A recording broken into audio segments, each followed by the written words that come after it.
প্রিয় দর্শক, আসসালামু আলাইকুম। দর্শক, আপনাদের প্রীতি ও শুভেচ্ছা জানিয়ে শুরু করছি আমাদের আজকের প্রতিবেদন। তো দর্শক, আজকে আমরা এক অসহায় মেয়ের গল্প তুলে ধরব, যার নাম হচ্ছে মরিয়ম। মরিয়মের এখনও বিয়ে শাদী হয়নি। মরিয়ম চাচ্ছে বিয়ে শাদী করতে। তো মরিয়মের বিয়ে শাদী হয় না, কারণ তার দাদির কাছে থাকে, তার বাবা নেই। মা আছে, মা আর এক জায়গায় বিয়ে করেছে। কিন্তু মা বিয়ে করলেও তার খোঁজ খবর নেয়, খরচ মাঝে মধ্যে দেয়, কিন্তু না দেওয়ার মতো।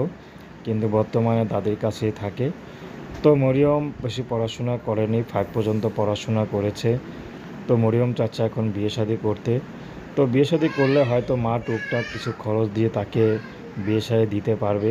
কিন্তু মরিয়মকে যারা বিয়ে করতে আসে তার অনেক টাকা যৌতুক চায়, আবার অনেক অপমানও করে, বলে যে মা 2টা বিয়ে করেছে, এই মেয়েকে করলে হয়তো মুখ দেখাতে পারবে না সমাজের কাছে। তো এই জন্য মরিয়মের বিয়ে হয় না।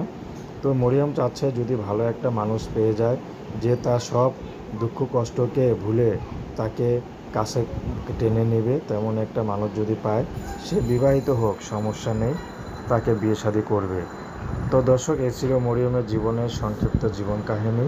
তো প্রেম, ভালোবাসা, সাহায্য, সহযোগিতা, বিয়ে শাদী করা একান্ত আপনাদের ব্যক্তিগত ব্যাপার।